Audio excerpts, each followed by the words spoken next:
A Declaration of Independence is probably the high watermark of the Protestant Reformation. Very few people understand. We talk about the Declaration of Independence. We celebrate it every 4th of July. All right? You ask a lot of people, what's the 4th of July celebration all about? That's the single biggest uniquely American celebration in our country. The only thing that's bigger is Christmas, and Christmas is universal. 4th of July, biggest single American holiday. What are we celebrating? You ask some people and they'll tell you, well, that must be when we won the Revolutionary War, or that's when we won a particular battle, or maybe that's when the war began, or I don't know what we're celebrating. We get 3 days off, we can go out and get drunk, play baseball, have hot dogs, hamburgers, and watch the fireworks. That's cause for celebration. But very few people understand that we are celebrating the Declaration of Independence, and particularly the two fundamental principles that are in that document. These two principles embody the foundation on which this country was built. And I'm going to get to them in a moment, but I want to make one other point. The Declaration of Independence is not merely an historical document. It's not merely a curious little paper from back in 1776. It is as much the law today as is the Constitution. In fact, the Congress of the United States declared it to be such in the revised statutes of 1873 and 1875. And they declared that the organic law of the United States of America includes the Declaration of Independence, the Articles of Confederation, the Northwest Territorial Ordinance, and the Constitution of the United States. And they did not suggest that the Constitution had replaced or repealed any of the previous documents. Declaration of Independence is still law if you can learn how to apply it. What are the two fundamental principles? They're embodied in the second and third sentences of the Declaration. And that Declaration is included in the document. It's not only the Constitution, there's a copy of the Declaration of Independence there also. If you look at the second sentence, if you look at the third sentence, this is the cornerstone, the foundation on which this country was built. This is the spiritual foundation. And this is what we are finally fighting about. Second sentence says, we hold these truths to be self-evident, that all men are created equal, that they are endowed by their Creator with certain unalienable rights, that among these are life, liberty, and the pursuit of happiness. That is the single most radical statement in Western political history for at least 2,000 years. The last time we saw anything comparable to that principle was in the era of judges in the Old Testament.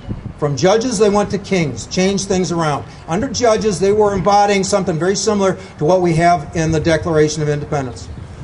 Very few people realize the significance of that second sentence. When they say we hold these truths to be self-evident, that all men are created equal, they don't just mean every butcher and baker and candlestick maker. They mean all men, including kings, like King George of England and King Louis of France and King whoever of Italy and so on. They elevated all men to the status of sovereigns, and I'm going to show you why that's true. Under Western political thought, from basically the time of kings in the Old Testament forward, the nations were ruled by kings. That's not always true, but it's primarily true. The reason the king was sovereign is because the king alone had the divine right of kings. He was granted his right to be king in a coronation ceremony in a church. He wasn't elected. He wasn't appointed. He was coronated in a spiritual service in the church. He got his rights directly from God. He had the divine right of kings. And because of that, he was different from everyone else. All else in that particular country were deemed to be subjects. And the reason they were subjects is because they did not get their rights from God. That was the difference. The king was sovereign because he and he alone received the divine right of kings. All else were subjects because they did not. Under that law form, we'll just look at the English law form after they broke loose from the Holy Roman Empire. Well, let's do the Holy Roman Empire first. Their law form is a hierarchy of authorities. starts out with God number one, Pope number two, the individual kings of the several nations that comprise the Holy Roman Empire. They were in the number three position. Below each of them were the governments of the individual nations in the number four position, and below that were the people, the subjects, down at the bottom of this pecking order. And they had to put up with anything the government said. The government was their master. The king in particular was their sovereign. The government was their master in this law firm. England broke loose. Henry VIII, he wanted a divorce. Pope wouldn't give it to him. So he said he didn't want to involve himself with the Catholic faith anymore, and he broke loose in the English Reformation, and he created a new law form. They eliminated the Pope out of the hierarchy of authority, and now we have God number one, King of England number two, government of England number three, and the people once again number four, down at the bottom of the pecking order. As long as the people were subjects, the government could do whatever they wanted to do with them. The king certainly could do whatever they wanted. It's, again, a hierarchy of authority. When the founding fathers came out and they said, we hold these truths to be self-evident, that all men are created equal, that they are endowed by their Creator with certain unalienable rights, they said all men get their rights from God, not just the king. And with that statement, they elevated all people from the status of subjects to the status of sovereigns.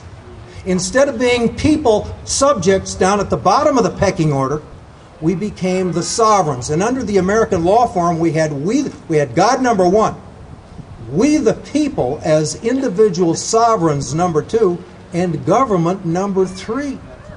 This was the foundation for the government being our public servant.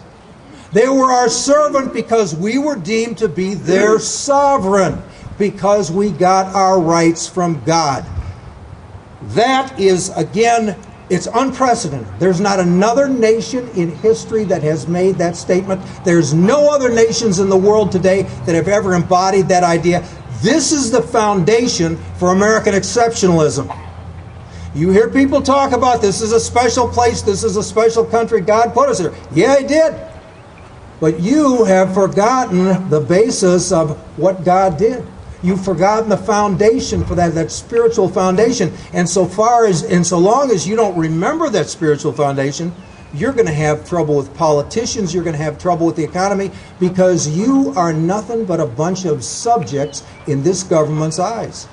They have reversed the relationship, and government now claims to be your master rather than your public servant.